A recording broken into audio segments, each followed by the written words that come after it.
Hello friends, myself Dr. Ankit J. Shah, Assistant Professor at Sri P.M. Patel Institute of Biosciences, Anand, affiliated to Sardar Patel University, Vallabh Vidyanagar, and managed by Anand People's Medicare Society, Anand.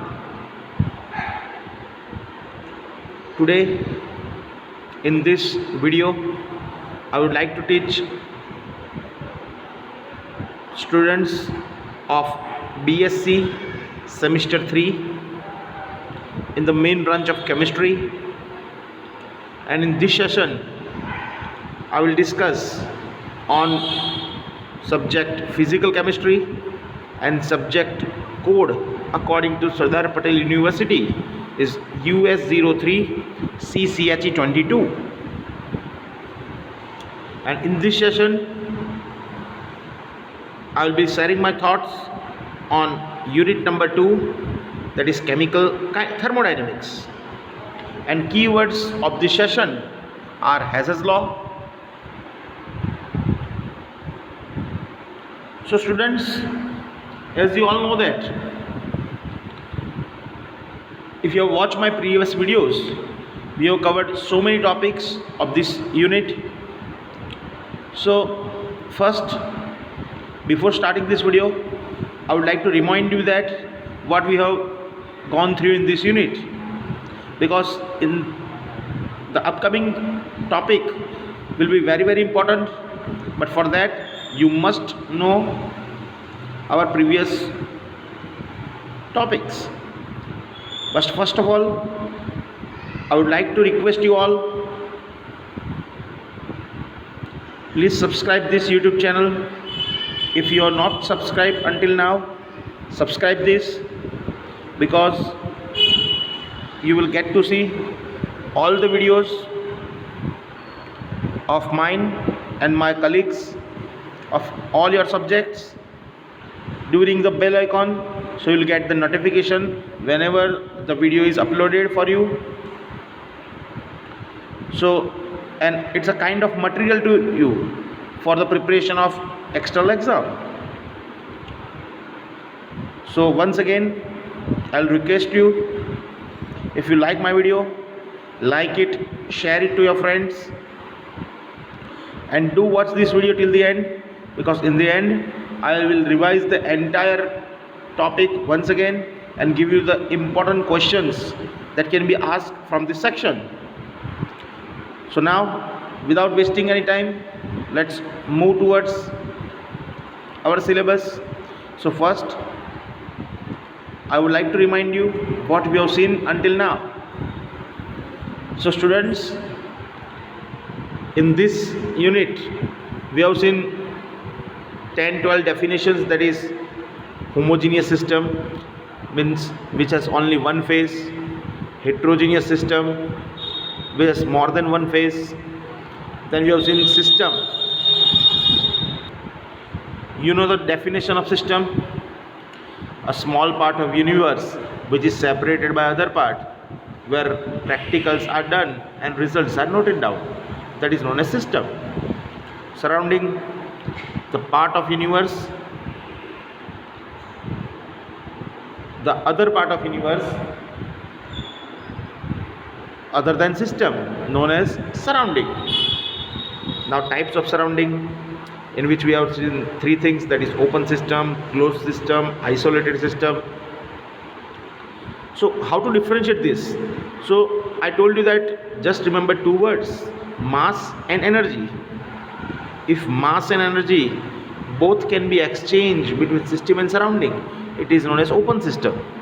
If only energy is exchanged nor mass, then it is closed system. And neither energy nor mass can be exchanged spontaneously, then it is known as isolated system. Then we have seen process, 6 different kinds of processes. There is isothermal process, means temperature constant. Adiabatic process means heat of a reaction is constant. Isobaric process means pressure of the system is constant. Isochoric process means volume constant. Reversible process means which is done in infinite time, that is known as reversible process. Irreversible process which is done in very large time, that is known as irreversible process. So we have seen this huge classification of thermodynamics based on system and surroundings. Then we have seen some important theories like first law of thermodynamics, in which you remember that 3 sentence: total energy of the universe is constant, you cannot destroy energy, cannot create energy, just you can do is transform from one form to another form. Now I would like to say that in that case we have seen mathematical form of first law of thermodynamics also, and that is delta E is equal to Q plus W. That we have proved the equation delta E is equal to Q plus W. Now from using this first law of thermodynamics we have derived 3 different theories. They are all are 2-mark question and very very important. That is, first is internal energy and first law of thermodynamics, in which we have proved delta E is equal to QB. Then we have seen enthalpy and first law of thermodynamics, in which we have proved the equation delta H is equal to QP. And in the mole and first law of thermodynamics we have seen delta H is equal to delta E plus delta NGRT. So we have seen that. Then we have seen heat capacity, amount of energy required to increase the temperature by 1 degree centigrade, known as heat capacity. Then we have derived the relation, that is Cp minus Cv is equal to R. So we have proved this equation. So we have seen up till this much in this unit. Now today we are starting with Hess's law of constant heat summation, એટલે Hessનો ઉષ્મા સંકલનનો નિયમ. You can say that in 1840 a Russian scientist has studied the changes in heat capacity, or you can say enthalpy, occurring in chemical reactions and deduced the law as follows. So now the most important law of Hess's: the total change in enthalpy in chemical reaction is equal to the algebraic sum of changes in enthalpy occurring during different steps. So in a simple language you can say that कि कोईपण रासायनिक प्रक्रिया एक तबक्काમાં થાય કે એકથી વધારે તબક્કામાં થાય, પણ તેમાં થતી કુલ ઉર્જાનો ફેરફાર અચળ હોય છે, અથવા તો કોઈ રાસાયણિક પ્રક્રિયા એક કરતાં વધારે તબક્કામાં થાય તો તેની કુલ એન્થાલ્પી એ જુદા જુદા સ્ટેપની એન્થાલ્પીના બૈજિક સરવાળા બરાબર હોય છે. So thus if a reaction takes place in one step or more than one steps, the total heat of the reaction remains constant, that I have told you. So this law is called Hess's law of constant heat summation, એટલે એને હેસનો આપણે ઉષ્મા સંકલનનો નિયમ કહીએ છીએ. Now this law can be explained on the basis of first law of thermodynamics. Now you can compare this law with first law of thermodynamics by simply, you know the equation of first law of thermodynamics, that is delta E is equal to Q plus W, where Q is heat absorbed or evolved. So you know that every reaction will either absorb energy or evolve energy. એટલે કોઈપણ રાસાયણિક પ્રક્રિયા છે કાં તો ઉષ્માનું શોષણ કરશે અથવા ઉષ્મા છૂટી પડશે. The change in enthalpy at constant pressure and constant temperature, that is QP. We know that we have derived the equation delta H is equal to QP, that's why it is written QP. In a chemical reaction is equal to the change in enthalpy delta H of that reaction. The enthalpy of reactants and products are constant and constant pressure. The enthalpy of reactants and products are constant at constant pressure and constant temperature. Hence, if the reaction occurs in one step or more than one steps, even then the value of enthalpy change remains constant. એટલે કે કોઈ પણ રાસાયણિક પ્રક્રિયા એક તબક્કામાં થાય કે એકથી વધારે તબક્કામાં થાય, પણ કુલ એન્થાલ્પીનો ફેરફાર હંમેશા અચળ હોય છે. I will explain you by taking one or two examples so you can understand better. That I will give you after 2 minutes. It is apparent from this that if a chemical reaction occurs in different steps, the total change in enthalpy is equal to the algebraic sum of the enthalpy changes at different steps. And the important outcome of Hess's law is that the addition or subtraction of thermodynamical equations can be carried out, followed by addition or subtraction of corresponding changes. એટલે કે કોઈપણ રાસાયણિક પ્રક્રિયા એકથી વધારે તબક્કામાં કરવામાં આવતી હોય તો ઘણીવાર એને એન્થાલ્પીનો ફેરફાર પ્લસ હોય, ઘણીવાર એન્થાલ્પીનો ફેરફાર માઇનસ હોય. એટલે કે when the reaction is endothermic, heat is evolved. When the reaction is exothermic, heat is absorbed. So sometimes energy can be negative, sometimes energy can be positive. So you have to, according to that, you have to sometimes add the enthalpy, sometimes you have to subtract the enthalpy. So as a result, enthalpy changes which cannot be measured experimentally can be made possible on the basis of calculating the enthalpy changes. And according to Hess's law, the enthalpy evolved or absorbed during different chemical reactions like enthalpy of formation, enthalpy of combustion, enthalpy of neutralization can be determined on the basis of Hess's law. And the utility of Hess's law, now students, this one is most important because in an exam it will be a 5-mark question. Write Hess's law or explain Hess's law and gives its utility, or you can say give application of Hess's law.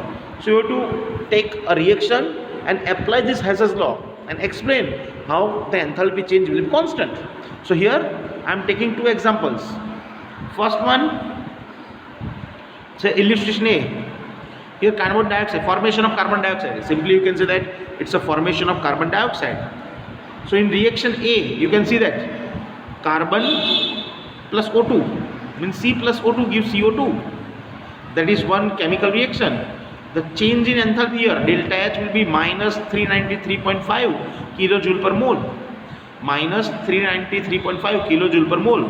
So for the production of CO2 in a single step reaction, the change in enthalpy is minus 393.5 kilojoule per mole. Now suppose the same reaction is done in 2 different steps. Same reaction is done in 2 different steps. Then what happens? Say first step is C plus 1/2 O2 gives CO. Here for this step means in the first step we have prepared carbon monoxide CO, and the delta H for first reaction is minus 110.54 kilojoule per mole. Here this much of energy is required to do this reaction, that is minus 110.54 kilojoule per mole. Now second step of this reaction, that is CO plus 1/2 O2 gives CO2. So in the second step, CO molecule reacts with half of oxygen molecule to gives you CO2. So delta H of that second reaction is minus 282.96 kilojoule per mole. Minus 282.96 kilojoule per mole. Now when you add up these 2 reaction in the B portion, when I add you this 2 reaction, you can probably will get this reaction, and sum of these enthalpies will be minus 110.54 minus 282.96. So you can get minus 393.5 kilojoule per mole. So in reaction A, direct combustion of carbon takes place in 1 step, while reaction B takes place in 2 steps. When first step and second step are added, the value of delta H will be equal to the value of delta H in reaction A. So this will prove our Hess's law, that if reaction is done in 1 step, like in step A, or if reaction is done in more than 1 step, in this example it will be 2 steps, then change in enthalpy will be constant. So in both the cases you can see that change in enthalpy is minus 393.5. To understand it better, I will give you one more example. So this is the preparation of NH4Cl. This is the preparation of NH4Cl. Now here I have given you two methods to prepare this NH4Cl. I have given you two methods to prepare this NH4Cl. In the first method, first this ammonia gas will convert into aqueous ammonia. Ammonia gas will convert into aqueous ammonia. Here delta H will be minus 3.15 kilojoule per mole. In the second step, HCl in gaseous state will convert into HCl aqueous state. Again delta H will be minus 72.38 kilojoule per mole. And the third step, this aqueous NH3 and aqueous HCl will combine together to give you aqueous NH4Cl. And here delta H of the third reaction will be minus 51.46 kilojoule per mole. Now if you add all these three reactions, so sum of enthalpy will be delta H1 plus delta H2 plus delta H3. So total enthalpy will be minus 158.99 kilojoule per mole. So now same reaction I will do that with second method, that is say NH3 plus HCl gives NH4Cl, and for that reaction the change in enthalpy will be minus 175.30 kilojoule per mole. And the second reaction, NH4Cl in solid state will convert into NH4Cl aqueous state. Here change in enthalpy will be 16.31 kilojoule per mole. So again, if we add up these two reactions, the change in enthalpy will be same, that is minus 158.99 kilojoule per mole. So again, this proves our Hess's law, that is the total change in enthalpy in a chemical reaction is equal to the algebraic sum of changes in enthalpy occurring the different steps. So students, that's it for this video. So we have seen one most important topic. It's a 5-mark question. Explain Hess's law and give applications of Hess's law by using any of the example. So write down this in your notebook 2 or 3 times so you can prepare it well. Thank you.